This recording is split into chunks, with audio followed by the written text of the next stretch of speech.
ekstra. Horornya boleh jadi jauh lebih serem daripada dulu kita mungkin waktu SD dulu ada komik ini ya. Ada komik apa namanya? Komik Siksa Neraka. Ada yang baca dulu Siksa Neraka komik yang dulu apa? Kepalanya jadi babi, yang lidahnya dipotong gitu-gitu kan? Ah, ya itu pernah baca itu? Yang dulu harganya 500-an? Nah, dulu saya masih ingat banget harganya 500-an ya. Ya kan? Harganya 500-an. Dulu beli ada di mamang-mamang apa namanya jualan depan SD itu kan. Itu kan bacanya aja horor. Nah, sekarang kerasa nggak kalau seandainya apa namanya? Seandainya itu kita bisa ngerasain nggak nuansanya itu? Seandainya itu Allah yang directly ngomong langsung wailun. Wailun. Kata wailun itu ada di ayat Al-Humazah sama ada di surat Al-Mutaffifin ya. Tapi kita bahas di sini dulu. Bahas kata wailun aja dulu. Satu ayat.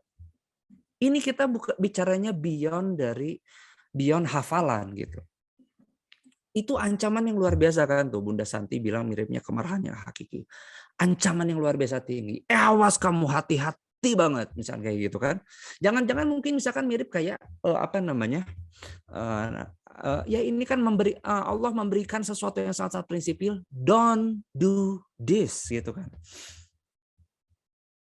Nah iya. Wah ini gara-gara obrolan sama ayah bunda nih. Saya jadi kepikiran. Oh iya ya wailun mirip nama neraka. Wah, ini pendalaman yang bagus banget. Makasih banget ya Bunda sekalian. Ini betapa keren banget. Nah, balik lagi. Ini baru hanya sekedar dari sapaan, yang kadang-kadang sapaan punten ya, sapaan seperti tadi, nyet, sapaan apalagi tadi yang mungkin nggak terlalu kita suka, cu, misalnya kayak gitu tadi ya. Dan entahlah, ada berbagai macam sapaan-sapaan dan atau mungkin ejekan-ejekannya. Itu kita baru ayat 1. Dan makanya kita balik lagi tadi, kok kita melihat fenomena di mana kok anak-anak zaman sekarang kayaknya lempeng-lempeng aja ngomong kayak gitu meskipun sudah hafal sama surat Al-Humazah. Ya. Nah, ini fenomena kedua. Surat yang lebih pendek lagi, surat Al-Asr. Ya, surat Al-Asr. Cenderung hafal kan semua orang? Cenderung hafal kan semua orang kan? Tapi pertanyaan saya adalah kayak gini. Pernah merhatiin nggak anak zaman now gimana manusia? Bukan anak zaman now, tapi manusia zaman now itu mengisi waktunya cenderung kayak gimana? Generasi santuy, generasi mager, generasi ya gitu. Ya jangankan manusia, ya manusia ini termasuk kita ya. Bagaimana kecenderungan kita mengisi waktu 24 jam kita. Padahal waktu itu ya, yang namanya dimensi waktu. Wah. Yang namanya dimensi waktu itu nggak bisa balikan. Makanya saya lupa ulama siapa ya. Aduh, Allahu Akbar, ini keterbatasan saya nih. Tapi ada seorang ulama atau seorang sahabat ya, saya lupa. Tapi beliau bilang kayak gini. Waktu itu hanya bisa diisi dengan 2 hal. Kalau dia tidak diisi dengan ketaatan, pasti dia diisi dengan kesia-siaan. Ini saya bukan berarti bilang nggak boleh nonton, nggak boleh nggak boleh nonton Netflix, nggak boleh gimana ya. Karena kan memang di beberapa sisi kita juga misalkan kayak apa namanya, kadang kita bisa mengambil kisah apa namanya ibroh dari kisah-kisah yang ada di apa namanya di mana-mana gitu, di satu sisi kayak gitu. Jadi apa namanya, saya sendiri pun dulu ada pengalaman memang dulu apa namanya, jembatan saya dari ateisme itu kembali ke Islam salah satunya memang adalah story dari game pada saat itu kayak gitu. Tapi saya juga tidak merekomendasi. Tapi saya bukan berarti ketika dulu saya dari ateis kemudian ke Islam karena lewat story dari game, saya bukan berarti merekomendasikan ayo main game aja ya, bukan di situ. Ya memang itu adalah balik lagi kepiawaian hati kita untuk bisa melihat dan mengecek apakah yang kita lakukan ini adalah mengundang ridhonya Allah atau mengundang kesia-siaan. Wah, bahkan ditambahin ya sama Bunda Hafsin, terima kasih banyak, bahwa waktu itu pedang katanya. Kalau tidak dimanfaatkan, dia yang akan membunuh pemiliknya. Wow, ngeri banget. Ya. Jadi seperti itu. Jadi waktu itu hanya bisa diisi kalau tidak sama ketaatan ya dengan kesia-siaan. Jelek banget sih emang ya. Jadi kalau misalnya kita pikir-pikir, oh iya iya betul-betul juga ya. Nah ini wal asr. Padahal banyak yang hafal sama surat wal asr. Dan bahkan ayat keduanya Allah bilang kan, innal insana lafi khusrin. Kalau kita ngeliat ayat kedua ini, ayat bunda sekalian, inna itu menunjukkan kesungguhan. Jadi pernah nggak kita ngobrol sama orang ya atau sama teman, bro, please dengerin gua, ini penting banget. Pernah ngerasain kayak gitu, ngomong kayak gitu? Suamiku, please, ini penting banget suamiku. Inna tuh kayak gitu. Nuansa inna tuh kayak gitu. Ya. Dan sekarang nuansa inna ini yang ngomong bukan manusia. Jadi ada kata inna nih sesuatu yang sepenting dan yang perlu diperhatikan segimana-gimananya banget coba sama kita manusia. Ya nggak? Inna. Allah loh yang bilang langsung bukan manusia. Dan bukan karangan Nabi Muhammad ini. Sangat pentingnya derajatnya yang seperti apa itu? Berlipat-lipatkan. Inna mau ngomong apa? Al insana lafi khusrin. Ayat kedua ini berarti Allah mau nunjukin posisi dasar manusia. Posisi dasar manusia itu adalah khusrin. Khusrin itu bayanginnya kayak gini ya bunda sekalian. Saya punya guru namanya Kakang Dewa. Beliau pernah hutang 7,7 miliar. Ditanggung seorang diri. Rasanya kira-kira kalau Anda punya hutang 7,7 miliar rasanya gimana tuh? Rasanya gimana tuh? Wow, stres kayaknya tiap hari ditelepon gitu kan. Kering. Kayaknya langsung insecure nggak ketika ada notifikasi WA? Insecure nggak? Ting! Astagfirullah. Sahadei. Ya kan? Itu 7,7 miliar. Gurunya Kang Dewa, namanya Pak Happy Trenggono, kerugian hutangnya itu adalah 52 miliar. Lebih sesuatu lagi. 62, mohon maaf, 62 miliar. Tapi udah pada lunas semua. Kang Dewa dan gurunya Kang Dewa tuh Pak Happy itu udah lunas semua. Tapi saya mau cerita aja dulu. Anda bisa bayangin nggak kalau hutang Anda 62 miliar itu? 62 miliar itu nolnya ada berapa? Digitnya ada berapa? Kayaknya kalau ngelihat kayak gitu mending ngelihat itu tuh adalah jumlah di rekeningnya itu aset kita gitu kan. But no, this is debt. Ini hutang. Nah itu. Ya kalau ngelihat itu adalah aset gitu ya, kalau itu adalah nominal tuh kayaknya itu bahagia kan.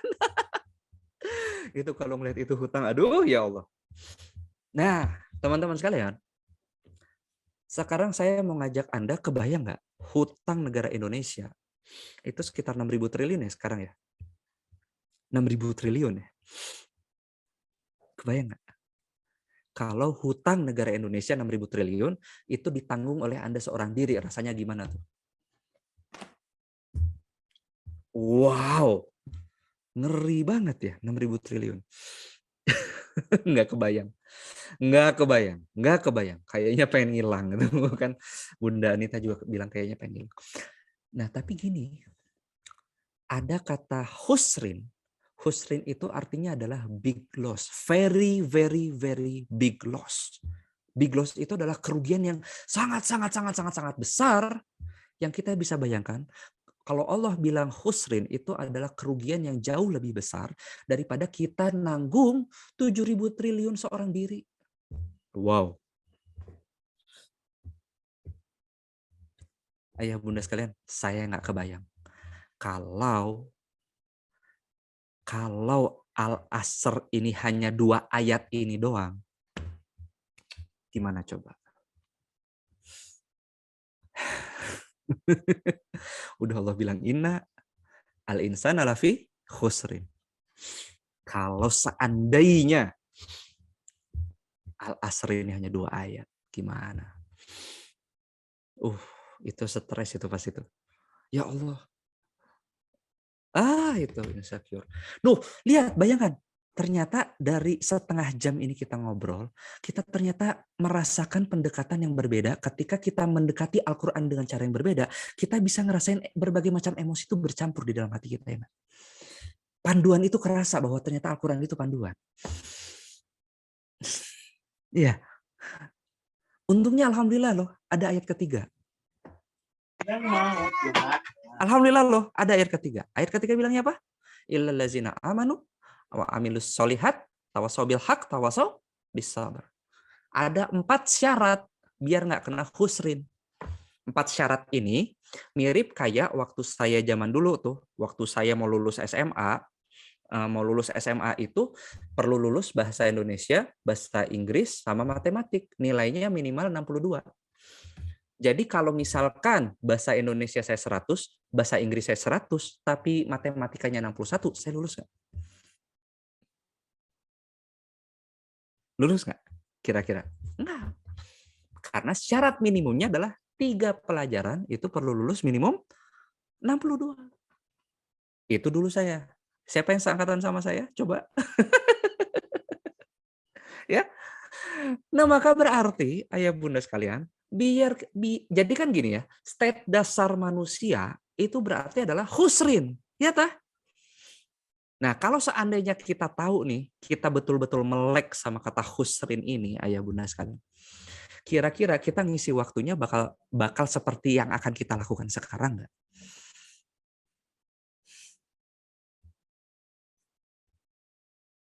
Masya Allah ya. Kenapa Al-Quran jadi panduan? Itu untuk tahu. Ya Allah, kondisi saya saat ini di sebutlah kilometer 0 atau kilometer minus, sebutlah kayak gitu. Ternyata engkau ngasih hamba panduan, minimal hamba perlu di kilometer sekian. Jadi ngerasain ada jarak nggak? Ada jarak antara kondisi saya saat ini sama kondisi ideal saya. Nah gitu. Kebayang nggak maksudnya? Jadi sebentar. Saya izin pakai whiteboard ya. Jadi ketika misalkan kita melihat, oke mohon maaf. Jadi ketika misalkan ya kita tadi membaca Quran, jadi ngerasa nggak kayak gini? Ada nuansa di mana ini misalkan kondisi kita saat ini ya, saya sebutnya adalah actual condition. Ya, actual condition, kondisi kita saat ini. Dan ketika Al-Quran memberikan panduan, seolah-olah tuh jadi kayak ada, ini adalah desired condition. Anda jadi merasa ada jarak nggak antara kondisi saat ini, actual condition Anda sama desired condition Anda? Anda jadi ngerasa ada jarak nggak antara hal itu? Jadi ada? Kalau jadi kerasa bagus banget. Itulah kenapa Al-Quran disebut panduan. Ya, panduan. Karena ya Allah ternyata syarat minimumnya jauh ya sama aku ya. Berarti yang perlu aku benahi adalah ini gitu. Setidaknya minimal ketika baca ayat ketiga Anda jadi ada bayangan nggak? Oh ternyata cara untuk meminimalisir saya biar saya nggak husrin itu adalah ngapain aja nih? Apa yang bisa saya lakukan hari ini atau misalkan besok lah ya, Anda planning besok. Biar saya planning besok ada 4 komponen yang tadi ditulis di surat Al-Asr itu, apa aja yang perlu saya lengkapi sehingga 4-4-nya ini minimal ada besok hari gitu. Keren nggak sih Al-Quran itu? Keren nggak sih Al-Quran itu? Itu tuh saya jadi ngerasa ini kayak gitu ya Bunda sekalian. Jadi ini adalah ya kalau kita ngelihat fenomena zaman sekarang, boleh jadi ini adalah kondisi di mana banyak manusia mungkin saat ini adalah belum terpandu.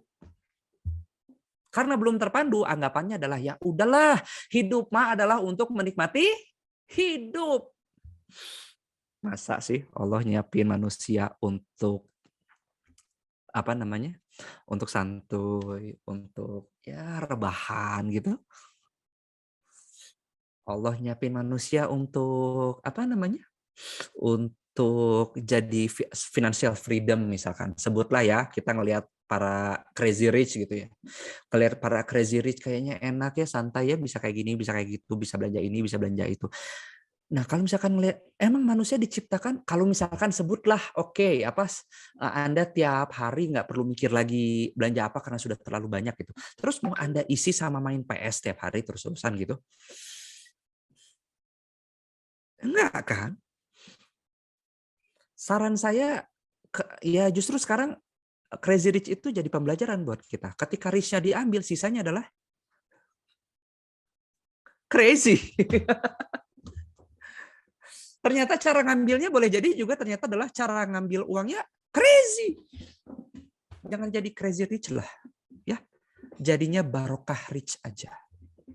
Bagaimana ciri-ciri barokah rich? Ciri-ciri barokah rich itu adalah orang-orang yang ketika uang harta di tangan itu nggak masuk hati dan itu justru malah membawa kebaikan berlipat-lipat untuk orang-orang di sekitarnya. Saya tuh kadang suka sedih loh. Buat Anda yang di Bandung mungkin Anda tahu ada daerah namanya Dago Resort. Dago Resort itu adalah daerah elit ya, yang pada umumnya itu rumah-rumahnya gede-gede semua, miliaran semua ya. Itu tuh ya rata-rata itu MM-an lah itu. Harga harga asetnya gitu. Waktu saya nyoba nginep di salah satu villa di sana gitu ya sama para Rangers Diamond. Kemudian saya sempat ngobrol sama salah satu suami Rangers Diamond yang juga merupakan pengusaha dan juga seorang ketua panti asuhan. Jadi waktu saya lihat itu kita lari pagi. Jadi dari situ tuh jarak antara villa yang kita sewa sama masjidnya itu jaraknya 4 kilometer. Jadi tiap subuh, jadi pasti kita perlu naik motor. Nah, tapi karena rutenya 4 kilometer, pagi-pagi itu kita jadi sarana ngobrol tuh ya. Jadi sarana ngobrol sambil lari pagi. Bro, lari pagi yuk, bolak-balik 8 kilo nih, bolak-balik dari villa masjid villa 8 kilo dapat nih, mau nggak? Kemon lah. Waktu kita jalan lari pagi, ada pemandangan yang bikin kita berdua sama-sama miris. Tahu nggak apa itu? Dan itu bikin wow. Dan itu bikin kita wow banget. Apa pemandangan miris yang kita lihat pada saat itu, ayah bunda sekalian? Bahwa itu banyak banget deretan villa-villa di sana. Ada tulisan dikontrakan, dijual. Kenapa sih pemandangan itu bikin kita miris? Karena kita cukup sering lihat, bro, kita ngobrol, bro, seberapa banyak tunawisma yang sering kita lihat di ATM, di mana-mana itu seberapa banyak tunawisma yang suka kita lihat. Orang-orang yang nggak punya rumah kita lihat. Di satu sisi lihat ini, di sini pada nganggur semua banyak. Andai bro, duit kita banyak, kita bisa beli satu tuh di situ. Apa yang akan kita lakukan sama villa itu? Kita mau ngapain bro? Ini andai kita banyak dananya bro. Ini serentetan ini kita beli, kita bakal ngapain ini? Kan? Itu ini kan wah itu. Ya, jadi Anda bakal ngapain tuh kalau misalkan punya? Ya sebutlah, mungkin sekarang Anda mungkin lagi deg-degan atau gimana gitu. Tapi coba sebelum itu, coba bayangin kalau misalkan Anda punya uang 100 triliun aja ya. Itu ada deretan rumah kayak gitu mau Anda apain? Tampung. Masya Allah. Banyak kan kebermanfaatan yang bisa dilakukan. Nah itu semoga kalau Anda yang pegang Allah izinkan Anda yang pegang kekayaan itu, ya. Kalau Allah yang izinkan Anda yang pegang kekayaan itu semua Anda menjadi barokah rich insya Allah ya. Karena banyak banget sebetulnya yang dibutuhin di negara ini bukan crazy rich, tapi barokah rich. Karena kalau barokah rich, sekalipun rich-nya Allah ambil lagi, sisanya apa? Sisanya barokah ya. Iya, crazy rich, rich-nya diambil, sisanya crazy. Kasihan itu makanya. Aduh, udahlah ya. Jadi kita barokah rich aja. Insya Allah. Nah, tapi balik lagi tadi. Kita ke kondisi ini. Masya Allah ya. Kita ke kondisi di mana ya ini ternyata. Inilah kondisi-kondisi zaman now di mana manusia-manusia itu manusia-manusia zaman now saat ini itu ya zaman now saat ini. Oke. Manusia-manusia saat ini itu kan saat ini kan berlomba-lomba bikin teknologi-teknologi yang canggih kan. Kalau kita lihat dari bahasa yang lain, Manusia-manusia saat ini berlomba-lomba untuk membuat dunia yang kita tinggali ini semakin lama semakin nyaman. Di satu sisi bagus niatnya, tapi di satu sisi yang lain kalau kita nggak membentengi diri, nggak nyiapin diri gitu ya, jangan-jangan kita nanti jadi nyaman sama dunia. Ini rame banget, gamesnya lagi rame banget, seret lupa waktu aja. Ini nggak yang terjadi. Apakah kita mau anak-anak kita juga mengalami hal seperti ini?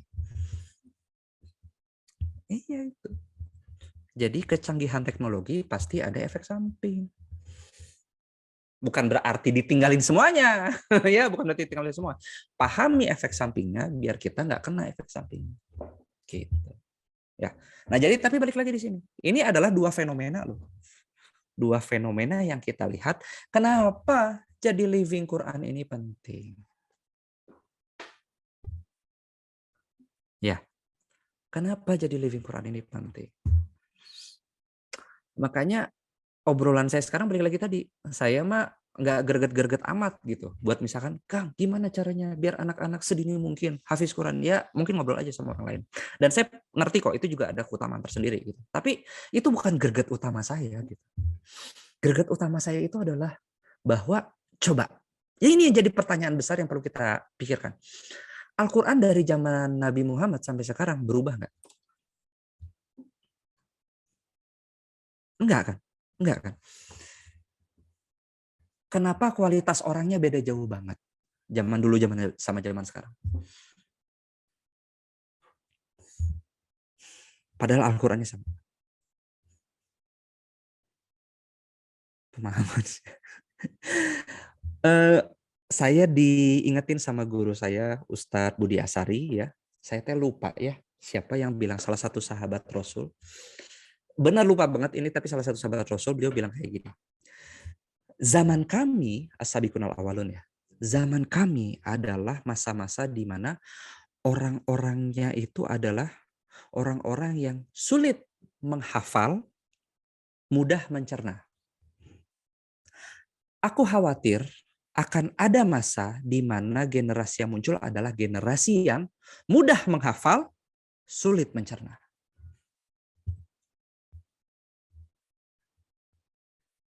Nah ini jadi banget. Nah jadi di situ.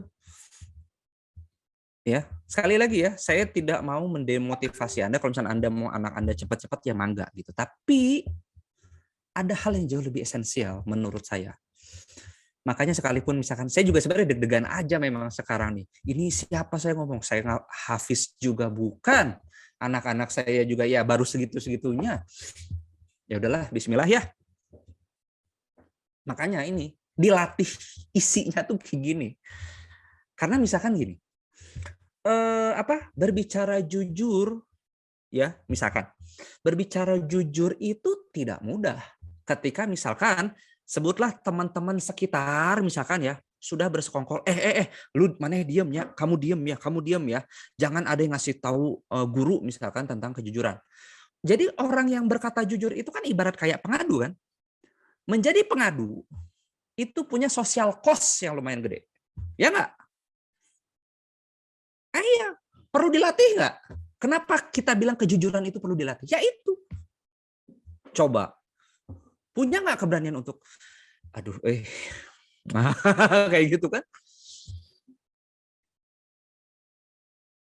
Itu kenapa perlu latihan itu? Ya, jadi sesuatu yang tanda kutip dari dulu-dulu mungkin udah kita kenal. Ya yang namanya value nilai hidup maka ya dari dulu juga selalu gitu-gitu aja kan? Jujur apalagi? Integritas apalagi? Ya yang gitu-gitu aja kan? Kata siapa tidak perlu dilatih yang kayak gini? Perlu. Nih, masalah ini aja sekarang, yang slide yang kita lihat sekarang. Masalah lalai sama waktunya. Perlu nggak dilatih untuk kita mulai sadar, ya Allah, mungkin kemarin kita ngerasa ya Allah saya maratonnya bukan maraton lari tapi maraton nonton. Maraton nonton, kasihkan banget sampai bablas 7 episode misalkan kayak gitu. Ya Allah, yang namanya proses, ya, yang namanya proses 1% itu perlu dihargain ya. Kalau misalkan Anda targetin aja misalkan, ya Allah semoga besok saya maksimal 6 episode lah. Ya, itu kalau misalkan itu tercapai maksimal 6 episode, rem. Proses kan, layak diapresiasi. Ya, gitu. Ya jadi macam-macam. Nah, ayah bunda sekalian, saya mohon izin dengan segala kerendahan hati mau ngajak Anda untuk tilawah, tapi nggak usah di open mic ya. Anda baca Quran. Silakan buka surat Toha ayat 1 sampai 20. Kalau sudah, nanti Anda boleh chat di sini bilang sudah ya. Silakan dengan adab terbaik Anda, dengan kerendahan hati saya mengajak Anda silakan untuk baca surat Toha ayat 1 sampai 20. Silakan. أعوذ بالله من الشيطان الرجيم بسم الله الرحمن الرحيم طه ما أنزلنا عليك القرآن لتشقى إلا تذكرة لمن يخشى تنزيلا ممن خلق الأرض والسماوات العلى الرحمن على العرش استوى له ما في السماوات وما في الأرض وما بينهما وما تحت الثرى وإن تجهر بالقول فإنه يعلم السر وأخفى الله لا إله إلا هو له الأسماء الحسنى وهل أتاك حديث موسى إذ رأى نارا فقال لأهلهم كثوا إني آنست نارا لعلي آتيكم منها بقبس أو أجد على النار هدى فلما أتاها نودي يا موسى إني أنا ربك فاخلع نعليك إنك بالوادي المقدس طوى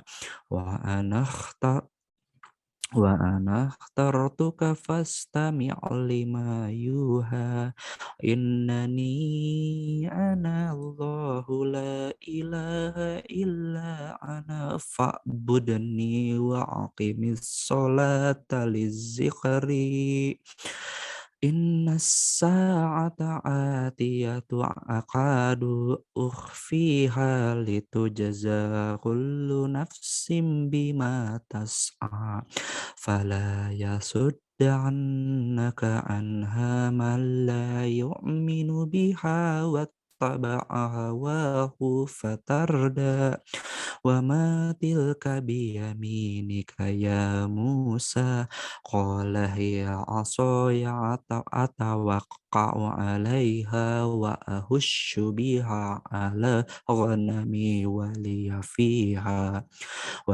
فيها مآرب أخرى قال ألقها يا موسى فألقاها فإذا هي حية تسعى Sadaqallahul azim. Sudah semua? Oke. Alhamdulillah. Mohon izin saya untuk bertanya ya. Ini pertanyaannya sifatnya pada dasarnya adalah otokritik termasuk untuk saya pribadi. Ya, mohon izin. Jadi semoga pertanyaan otokritik ini bisa membuat kita jadi maju lebih dekat sama Allah insyaallah ya. Ketika Anda membaca itu, Anda ada rasa apa? Apa yang Anda rasakan? Apa yang kita rasakan? Ada rasa, Masya Allah. Deg-degan. Yang lain? Ayah bunda yang lain? Dengarkan untuk taat. Oke. Alhamdulillah. Ada rasa takut, ada rasa haru, ada rasa biasa aja. Nggak apa-apa. Saya juga ngerasa biasa aja, makanya ini saya mau nyedihin diri sendiri nanti. Ya Allah. Ada rasa terenyuh, ada rasa merinding, Masya Allah. Ada rasa sedih, Masya Allah. Jujur, tadi saya masih ngerasa di biasa aja. Masya Allah, ini saya perlu banyak belajar sama ayah bunda sekalian. Soalnya gini, ayah bunda sekalian. Konon, ini menurut beberapa ulama, surat Toha ini adalah surat pertama yang didengarkan sama Umar bin Khattab. Umar bin Khattab pada saat itu pengen ngebunuh Rasulullah. Ya, hatinya udah pengen ngebunuh Rasulullah. Pengen ngebunuh ya. Anda bayangkan, nuansa dendam, marah seperti apa tuh? Pengen ngebunuh ya. Anda kalau misalkan mau refleksi ini, Anda bayangkan punya orang yang nggak Anda suka nggak? Nah, kesal-kesalnya ditingkatin sampai mau bunuh. Nah, kira-kira rasanya kayak gitu. Ya. Dan ini memang beberapa ulama ada yang beda pendapat sih ya. Ada yang 120, ada yang 1-7, ada yang mana. Ya itu intinya aja ya. Esensinya saya coba ambil yang esensinya adalah Umar bin Khattab mendengarkan surat Toha. Ketika mau ngebunuh, lagi di jalan, lagi nyari Rasul, lagi di jalan gitu ya. Kalau nggak salah kadeknya ya. Ngedengar surat ini. Ketika ngedengar surat ini, niat ngebunuhnya hilang. Centrang, ini ayat apa ini? Ini apa? Ini yang bikin jadi pertanyaan reflektif itu adalah kenapa surat ini bisa melunakkan hati Umar bin Khattab yang tadinya mau membunuh Rasulullah. Jadi masuk hidayah, jadi masuk Islam. Yang saya sedihin itu adalah ketika saya baca ini, kenapa saya bacanya biasa-biasa aja gitu. Apakah hati saya ini jauh lebih buruk daripada hati Umar bin Khattab pada saat itu?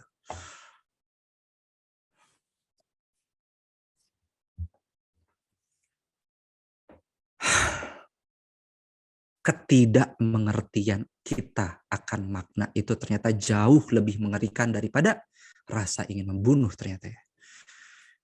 Astagfirullahaladzim.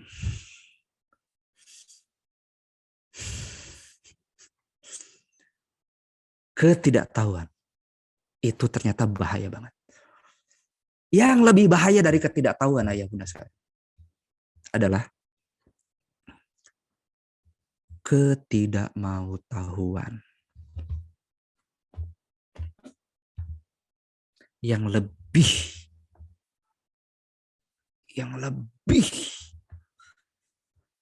yang lebih parah daripada ketidaktahuan adalah ketidakmautahuan.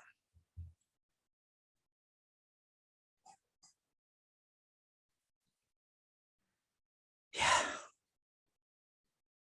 ini penyakit hati yang paling bahaya, ketidakmautahuan. Nggak tahu betul bahaya, tapi nggak mau tahu itu. Allahu Akbar. Semoga kita terhindar ya dari nggak mau tahu sama makna Al-Quran. Semoga kita terhindar. Semoga kita senantiasa berdoa, memohon sama Allah.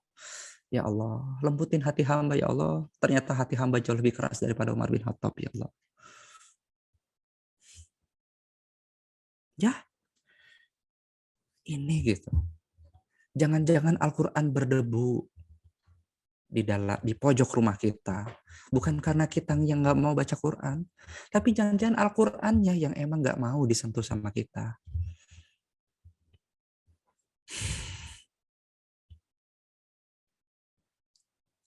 Aduh. Iya sedih. Saya juga lagi jadiin hati saya sendiri ini sebetulnya.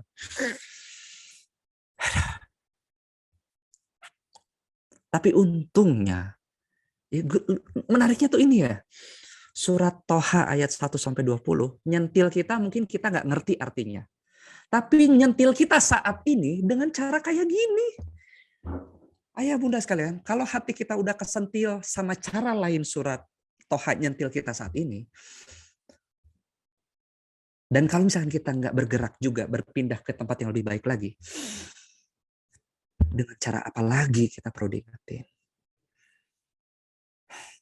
Ya mungkin kita nggak ngerti maknanya, jadinya disentil, nih, dibandingin sama Umar bin Khattab. Dan oke, cara nyentilnya beda. Mungkin nggak lewat maknanya langsung. Berarti apa? Keajaibannya Al-Quran itu luar biasa banget ya. Bahkan ke yang nggak ngerti sekalipun, cara nyentilnya tuh beda. Ya, cara nyentilnya pun beda gitu. Mungkin yang tadi nggak sempat baca terjemahannya, cara nyentilnya beda. Tapi disentil, dipandu gitu. Sentilan itu kan panduannya. Jadi kalau misalkan Anda ngerasa sedih banget sama ngerasa hati Anda, itu Al-Quran lagi manggil Anda. Yuk kita dekati. Masya Allah ya.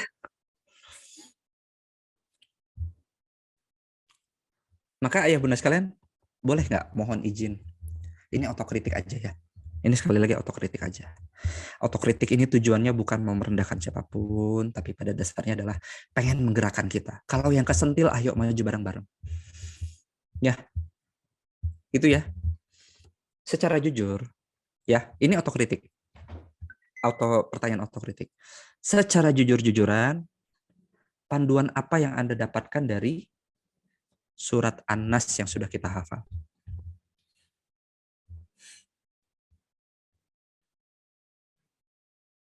Secara jujur, ya kalau misalkan jawab nggak tahu, ya nggak apa-apa nggak tahu. Berarti kan itu bahan buat kita ya. Oke, Masya Allah, surat An-Nas sudah saya hafal. Gas. Soalnya ya bunda sekalian, kalau kita paham surat-surat pendek aja di Al-Quran, ya juz 30 aja di Al-Quran. Sebetulnya bahan obrolan kita sama anak itu banyak. Ya enggak? Nih, kita bisa ngelatih anak dari bisikan setan. Nah, bisikan setan tuh kayak gimana? Setan itu makhluk gaib. Pikiran-pikiran kita itu makhluk gaib. Ya enggak? Mungkin enggak? Mungkin enggak? Ketika kita merasa kita sedang self-talk, pada dasarnya jangan-jangan setan lagi bisik-bisik ke kita, tapi suaranya tuh niru-niru suara kita. Mungkin nggak sih kayak gitu? Mungkin nggak sih kayak gitu? Yuk, yang biasa self-talk, mungkin-mungkin aja kan? Nah, terus gimana dong bedainnya? Itu perlu latihan nggak? Ngebedain self-talk, apakah murni itu self-talk kita, atau itu janjian bisikan setan? Mungkin nggak? Nah, itu kan perlu kita bedain. Latihan kan di situ. Nah, kita perlu latihan di situ. Nah, yuk kita latihan bareng-bareng ngebedainnya. Gimana ya cara ngebedainnya? Poin-poinnya apa ya? Bisikan setan. Biasanya setan itu, Allah suka bilang bahwa setan itu adalah aduh mubin, musuh yang nyata. Yang namanya musuh pasti nggak pengen kita selamat. Berarti yang namanya musuh pasti biasanya suka bisikan-bisikannya gimana tuh? Ih, kenapa sih Allah teh kayak gini banget? Kenapa sih ini teh? Nah, kan biasanya kan kayak gitu ya. Yang kadang-kadang kita menyesali takdir, yang kadang kita nyeselin ya yang sangat-sangat manusiawi lah gitu kan, ngeluh. Nah itu jangan-jangan yuk kita coba apa namanya tulis misalkan di kertas. Oke, ini bisikannya kayak gini. Oh, ternyata ini ya bisikan-bisikan yang mengarah kepada hal-hal yang makin menjauhkan kita sama Allah. Ya memang susah. Ya, ini kan bicaranya kemungkinan ya. Ya memang susah. Apalagi setan itu sudah bilang bakal menyerang dari depan, dari belakang, dari kanan, dari kiri, bakal diserang terus-terusan. Ya kita manusia pastilah kena ganggu kan. Oh oke. Ternyata ya bunda sekalian dari sini nih ternyata kita bisa melihat surat An-Nas aja ada nggak sesuatu hal yang bisa kita latih buat kita jadi living Quran, minimal living An-Nas misalkan. Living An-Nas. Ada nggak ternyata? Banyak. Oh Masya Allah. Ini coba Anda kalau saya nggak tahu ya setelah beberapa kali saya misalkan ikut kelas-kelas pengembangan diri jarang ada yang bahas kayak gini. Dan Al-Quran yang menyediakan langsung. Masya Allah ya. Nah ini ternyata manfaat ya otokritik buat kita ya. Masya Allah ya. Aduh ternyata bahan yang bisa kita latih untuk anak-anak kita banyak ternyata ya. Masya Allah. Yuk kita lanjutin otokritik kita, boleh nggak? Insya Allah ya, autokritiknya sekali lagi. Sekalipun pedas, tapi tujuannya adalah untuk pertumbuhan. Ya. Oke. Secara jujur, panduan apa yang Anda dapatkan dari surat Al-Falaq? Sekali lagi ya, kalau misalkan mau jujur jawab sama sekali selama ini belum dapat, nggak apa-apa juga. Itu kan juga ini ya. Oh, oke. Oke, paham. Ya, hasad, dengki, hasad. Oh iya, dan macam-macam. Secara jujur, apa yang bisa kita dapatkan? Panduan apa yang sebetulnya kita dapatkan dari surat Al-Ikhlas? Nah, ini surat lain. Ini trikul ya, yang suka dibilang. Trikul. Nah, ya, lagi-lagi. Masya Allah. Satu-satunya tempat memohon. Selama ini kita mau mohon ke siapa? Ya, kan misalnya kayak gitu. Ya, Pak, tolong atau Pak, ini nilai. Misalkan kayak gitu. Anak misalkan nggak lulus, ada orang tua yang tiba-tiba langsung deketin, cari jalan belakang, kepala sekolah, bergantungnya kemana? Ya, iya kan gitu ya. Nah ini kan ada banyak panduan banget, Allahu Akbar. Dan ya di surat Trikul ini aja lah gitu. Ini ada banyak nggak bahan-bahan untuk kita melatih diri untuk jadi living al-ikhlas, living al-falak, living an-nas. Banyak. Aduh, yang perlu dilatih banyak ya. Berarti bahan kita ngobrol sama anak banyak. Aduh, Allah ya Karim. Sayang banget waktu kalau misalkan anak cuman misalkan dikasih apa namanya? Cuman dikasih Roblox, cuman terus-terusan dikasih Minecraft, terus-terusan misalkan dikasih tontonan Dragon Ball. Ya, bukan berarti nggak boleh sih ya, sesekali mah mangga-mangga aja. Itu kan tapi apa? Mubah kan? Roblox ya kan gitu kan. Tapi ini nggak kita obrolin sama anak-anak kita. Gimana tuh? Ya, satu lagi deh.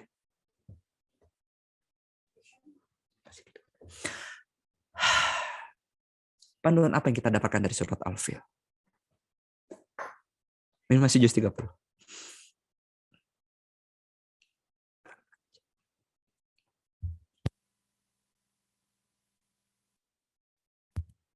Surat Al-Fil.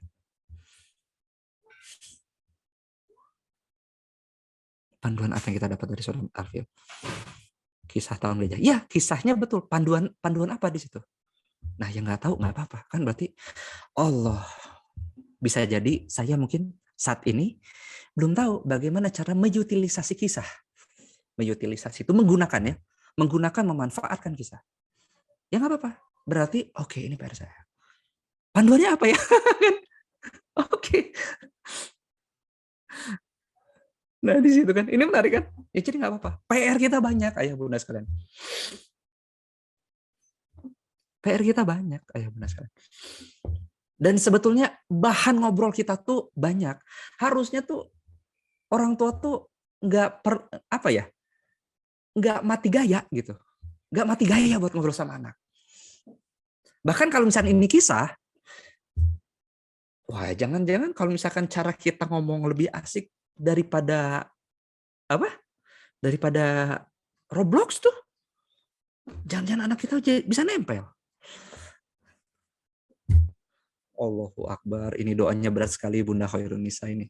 Semoga Allah izinkan sakinah buat buku anak-anak untuk memaknai tiap surat. Sebetulnya itu udah direncanakan. Cuman, aduh, saya kan bukan ustadz. Jadi kadang deg-degannya di situ ya. Saya bukan ustadz gitu. Ya, saya hanya apa namanya? Ya orang tua biasa aja kayak Anda gitu. Insya Allah ya. Ini juga lagi saya upayakan. Waduh, buat kajian rutin. Oke ya, jadi sebetulnya banyak ya. Kalau kajian rutin itu yang bisa saya saranin di saat-saat ini, Anda ini apa namanya, coba follow dan ikut kelas. Karena saya udah ikut kelas ya, dan ini saya tidak disponsorin. Ya asli, ini kejujuran hati saja karena saya ngerasain. Jadi coba Anda ikut di Instagram itu namanya ini nih. @QAC Jakarta, ikut kelasnya. Saya sangat sarankan karena di situ kelas bahasa Arab yang sifatnya tadabur kayak gini. Gitu. Jadi saya saranin mending Anda ikut itu ya. @QAC Jakarta. Silakan. Saya rekomen dan demi Allah ya, ini bukan sponsor. Tapi karena betul-betul saya udah ngerasain manfaatnya. Ya, jadi silakan kalau misalkan mau ikut ini. Masya Allah, ada Bunda Mu'alaf lagi nggak apa-apa, insya Allah. Justru kelasnya online. Kelasnya online semua. Di QSC Jakarta itu kelasnya online semua. Saya sangat-sangat rekomen. Justru kalau saya ustadz gitu ya, kalau saya ustadz, saya pasti bakal memasukkan fatwa bahwa skill parenting dasar orang tua, skill parenting dasar yang perlu dimiliki oleh para orang tua itu adalah skill tadabbur. Tapi untung saya bukan bukan ulama, jadi saya tidak akan memberikan fatwa itu. Kayaknya berat juga nanti langsung diprotes ini. Ini apa pula ini tadabbur? Ya. Nah, jadi ayah bunda sekalian, tapi tenang, insya Allah, ya. Karena, nah ini siap-siap ya, bentar lagi ada door prize nih. Mina, siapin door prize-nya ya. Siap-siap nih. Silahkan siapkan jempol Thanos. Nah, jempol Thanos. Jempol Thanos. Oke, jempol Thanosnya tapi kayak gini. Jadi saya ngelihat bahwa untuk kita jadi living Quran, berarti gini ya, ayah bunda sekalian ya. Ternyata bahasan kita hari ini nih bukan hanya sekadar melatih anak menjadi living Quran, tapi berarti adalah melatih diri sendiri dan anak-anak kita sekeluarga ya menjadi living Quran, gitu nggak? Ternyata itu. Ya, jadi pada dasarnya saya juga masih on proses gitu. Pada dasar saya masih on proses. Saya cuma pengen ngajak, kayaknya ini saya perlu ada teman nih, teman buat pengen ngajak aja biar, ayo atuh kita bareng-bareng. Apalagi Ramadan bentar lagi ya. Kalau cara saya secara personal, saya pada dasarnya ini aja, 1 ayat aja per hari. Kalau saya menyanggupi 1 ayat per hari. Dan gimana nih orang tuanya belum paham, nggak apa-apa kita proses. Karena ini dia prinsip panduan dalam Al-Quran itu ya, ini ada 1 ayat yang luar biasa banget. Ada di surat Al-Qalam. Ada di surat Al-Qalam. Nah, surat Al-Qalam ini sesungguhnya ini ya, walaqad yassarnal Qur'ana lizikri fahal mim muddakir. Sesungguhnya telah kami mudahkan. Yang bilang mudahin siapa coba ini? Bukan Nabi Muhammad yang bilang ya, bukan manusia yang bilang ya. Ini bukan tulisan Nabi Muhammad ya. Tapi siapa nih yang bilang kayak gini nih? Allah loh. Garansinya Allah. Sesungguhnya telah kami mudahkan Al-Qur'an untuk pelajaran. Maka adakah orang yang mengambil pelajaran itu? Nah, ini jangan-jangan ini nih. Jangan-jangan pertanyaan Allah ini yang jawab, ya Allah, aku janjian yang enggak. Ini disebut sama Allah 4 kali pula. Nah, door prize-nya adalah yang paling tercepat di ayat berapa aja Allah nyebutin kata-kata ini 4 kali di ayat berapa aja. Silakan.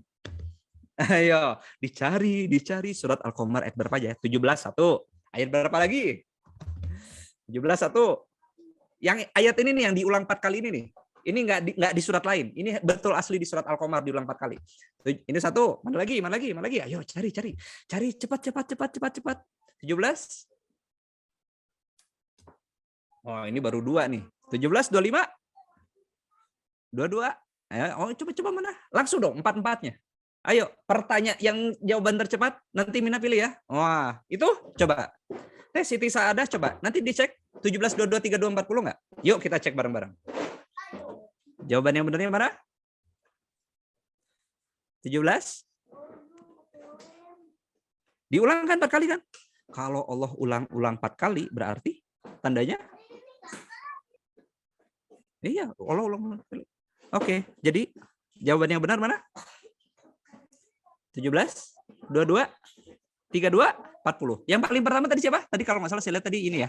Siti Saadah ya. Betul? Oke, alhamdulillahirabbil alamin. Selamat kepada Teh Siti Saadah, nanti insya Allah kontak langsung Mina ya buat dapet door prize-nya. Alhamdulillah. Oke. Jadi ini prinsip pertama ya Bunda sekalian. Yang bahkan orang yang ateis, nggak bisa bahasa Arab gitu sekalipun, itu Allah buka pelajarannya. Bahkan kayak tadi kan kita sudah rasakan bahwa ternyata saya nggak ngerti artinya. Tadi saya nggak baca terjemahannya. Bahkan nggak ngerti artinya aja ada pelajaran di situ. Selama kita betul-betul buka hati kita. Kenapa Allah ngirim ayat ini buat aku? Kenapa Allah ngirim ayat ini buat aku ya? Ayat ini kenapa Allah izinkan untuk aku baca hari ini? Ya Allah, pengen tahu dong. Dipikirin aja 1 ayat itu dalam 1 hari. Kalau pendekatan saya, pendekatan Anda boleh beda. Silakan aja buat apa namanya? Buat dibedain silakan. Cuman kalau pendekatan saya baca satu ayat ini saya renungin satu hari. Ya Allah, kenapa ini ada ayat ini ya? Kenapa engkau bilang milih ayatnya random? Ya terserah Anda. Kalau saya kan kemarin misalkan ya, selama kemarin saya ikut gerakan-gerakan tadabur gitu ya. Di gerakan-gerakan tadabur itu dikasih dikasih list ayat. Misalkan Anda mau tema apa nih? Ketika di tema ini zrut ada list ayat itu kan, pick aja satu misalkan kayak gitu. Pick aja satu per hari misalkan kayak gitu. Nah, jadi ada ayat-ayat yang sudah ditentukan terus saya pick aja bebas. Ya cobalah saya pick aja kayak gitu. Jadi sifatnya cenderung random juga nggak apa-apa. Terus itu nanti dipikir-pikir. Bukan QSC Jakarta kalau nggak salah Quran journaling kalau nggak salah, Quran journaling ya. Jadi itu ada banyak gerakan-gerakan tadabbur itu banyak. Alhamdulillah insyaallah. Jadi nanti coba deh ya, kita coba mungkin undang biar kita cross community gitu ya, biar mungkin nanti kita bisa belajar. Quran journaling itu saya nggak tahu kalau itu di App Store ya, tapi saya dulu pernah beli jurnalnya ya, pernah beli jurnalnya. Jadi di situ Quran journaling itu ada. Nah, jadi kayak gitu.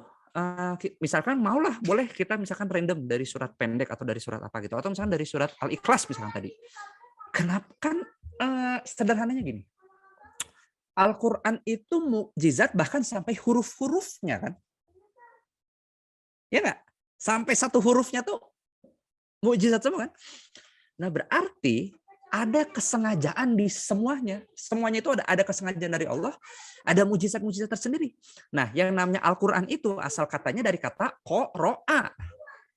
Qoro'a artinya adalah sesuatu yang dibaca. Maka mukjizatnya Al-Qur'an itu sangat-sangat terasa ketika kita membaca dan memahaminya betul-betul. Di situ keajaiban mukjizatnya Al-Qur'an itu luar biasa banget.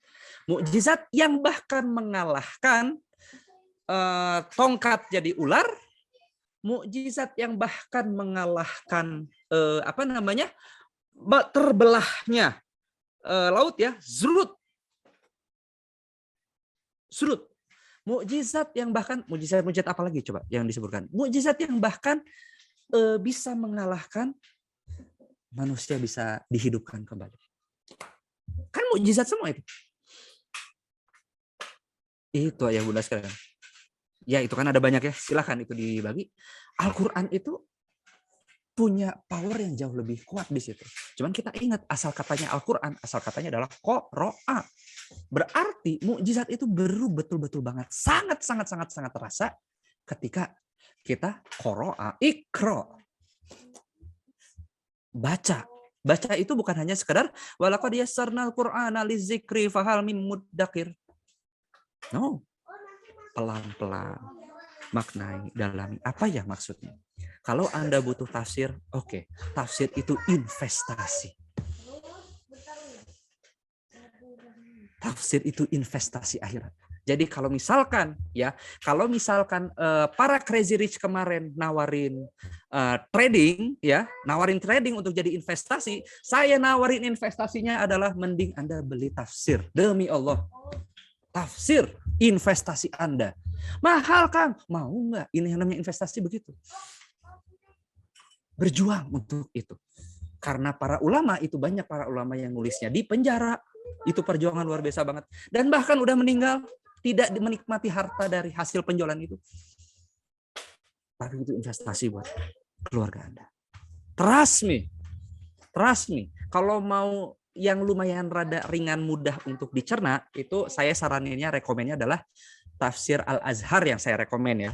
Karena tafsir Al-Azhar dari Buya Hamka dan itu kerasa nuansa pemahaman ala orang Indonesianya kerasa banget. Ya. Jadi Anda nggak perlu ikutan trading yang sudah menimbulkan banyak kerugian seperti itu gitu ya. Tapi tafsir Al-Azhar ya, yang menurut saya setelah saya coba bandingkan beberapa tafsir, yang versi saya sendiri yang bisa saya rekomendasikan untuk Anda gitu ya, newbie friendly insya Allah tafsir Al-Azhar gitu. Tafsir Al-Azhar. Jadi satu ayat aja per hari. Ya, insya Allah. Oke? Jadi prinsip Anda di sini telah dimudahkan sama Allah. Ya. Nah, ayah bunda sekalian, dan prinsip Al-Quran yang kedua itu, Al-Quran itu turunnya aja step by step kan. Kenapa Al-Quran tidak diturunkan satu waktu jeger? Pertanyaan saya. Kenapa Al-Quran tidak diturunkan satu waktu jeger? Nah, ini pelajaran dari ya menghargai proses, momennya pas. Soalnya salah satunya gini, salah satunya. Pada saat itu di masa-masa jahiliyah, kehadiran khamr di masing-masing rumah itu mirip kayak kehadiran sirup di zaman sekarang. Sirup di zaman sekarang itu sangat-sangat umum kan? Terjadi di banyak rumah. Ada jus gitu. Ada jus kemasan gitu. Nah, mirip kayak gitu. Kebayang nggak Anda? Rasulullah pada saat itu di Gua Hiro ya, nggak punya kekuatan apa-apa, nggak punya tenaga sosial apa-apa, tiba-tiba yang turun adalah larangan khamr. Coba apa yang terjadi? Apa yang terjadi? Larangan khamr itu baru turun pada saat kapan? Pasti kalau misalnya kayak gitu, pasti ditentang banyak-banyak. Wah, rame. Jadi justru apa namanya? Larangan khamr tuh ini loh, apa namanya? Step by step loh. Step by stepnya gimana? Jangan dulu sholat. Pokoknya kalau mabok jangan dulu sholat. Gitu kan? Awalnya dari situ dulu. Nggak langsung. Kalau sholat jangan didekati, kalau mabok jangan dekati dulu sholat. Jadi di situ kan pelan-pelan tuh. Proses itu. Jadi yang namanya hijrah, yang namanya panduan Al-Quran itu nggak langsung, stres itu. Makanya kita nggak bisa langsung. Sama ini juga panduan ke anak-anak kita juga kayak gitu. Kalau misalkan kita orang tua langsung main tuntut ke anak, nggak nikmatin prosesnya, udah stres itu anak. Nah, nggak mau tahu, pokoknya nilai harus langsung kayak gini, stres itu. Jangankan anak, kita sendiri stres. Misalkan kayak tadi aja, misalkan kita paham sama, misalkan ya, asumsikan kita langsung paham ketika baca surat Al-Asr, asumsikan kita langsung betul-betul paham sama esensi dari surat Al-Asr tadi. Dan kemudian kita langsung dituntut sama Allah harus langsung jadi kayak gitu. Gimana? Nah itu. Ada proses kan? Nah jadi apa namanya?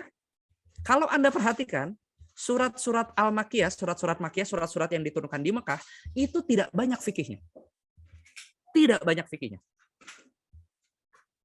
Ini bukan kata saya, kata guru saya, Ustadz Budi Asari. Nggak terlalu banyak fikihnya. Justru yang banyak di surat-surat Makkiyah itu adalah tentang tauhid. Makanya anak-anak usia 0 sampai 7 tahun, aduh gimana ya, apakah anak saya perlu langsung Ramadan bisa 30 hari? Nggak penting. Maaf, saya bisa bilang nggak penting. Apakah misalkan, aduh anak saya belum bisa sholatnya masih suka gini? Nanti nggak apa-apa. Tauhid dulu. Pemahamannya dulu. Ya kan? Makanya 0 sampai 7 tahun fokus utamanya adalah mengeluarkan rasa cinta, ya, menumbuhkan rasa cinta dan rasa kagum kepada Allah. Makanya misalkan kenapa nih Sakinah ngadain buku, salah satunya adalah buku ini, Cilukba Hewan Ciptaan Allah. Ini kan insya Allah kita mau relaunch ya buku ini ya. Karena ya itu tadi dari awal bikin aja dulu anak-anak tumbuh rasa cinta dan kagum, dan ini kan ada interaksi nih. Ketika misalkan kita interaksi, gitu. Nah, coba bayangin usia anak 6 tahun langsung masuk kejar program, udah langsung kejar program tahfiz. Bukan. Fase makkiyahnya itu diperkuat. 13 tahun. 15 tahun ya kalau. 13 tahun baru Madaniyah. Khamr itu, larangan khamr itu baru turun di Madinah. Jadi merekanya udah pada siap, baru turun. Dan apa yang terjadi ketika misalkan di ayat tentang aurat, ya tentang hijab itu turun di Mekah atau Madinah? Di Madinah kan? Apa yang terjadi pada saat itu? Ketika ayat di Madinah itu turun, langsung nyari apapun, kain apapun langsung, apa, gitu kan? Gorden diambil, apa diambil. Coba kalau ayat tentang hijab itu turunnya di Mekah. Ketika orang-orang belum siap. Nah, naonan iya kan gitu. Ini kan anak-anak zaman sekarang nih, anak-anak zaman now nih yang karena tidak ditanamin tauhid duluan itu jadinya banyak nanya kan, yang kayak pengikutnya Coki misalnya kayak gitu kan, yang jadinya kayak ngejek-ngejekin, yang apa, yang jadinya kayak ngejek-ngejekin, lihat nih apa namanya, yang puasa apa tuh, yang dulu yang babi-babi itu kan, jadinya kayak gini sekarang. Ngenalin Allah sih, tapi ngenalin Allahnya caranya gimana? Awas ya, kalau kamu nggak sholat nanti Allah siksa kamu nanti di neraka. Ulah, Allah nggak pernah mengenalkan dirinya seperti itu kan? Allah nggak pernah ngenalin diri seperti itu kan? Allah ngenalinnya gimana? Allah Ar-Rahman, Allah Ar-Rahim. Kalau kita berbuat salah, Allah At-Tawwab. Ya nggak? Al-Afu. Al-Afu, ya kan? Itu Allah semua kan? Coba kebayang nggak seandainya ya, seandainya kita ingat-ingat dosa kita ingat-ingat dosa kita, dan seandainya Allah sebaper kita nasibnya gimana? Masih hidup nggak sekarang? Coba bayangin. Seandainya Allah sebaper kita, ya dengan cara-cara yang seperti tadi, kalau nggak ada, nanti Allah siksa lo. Terus ngelihat aja dosa kita sekarang, kita masih hidup nggak sekarang? Baper, nakal kamu ya, ini kamu, udahlah macam-macam. Ya.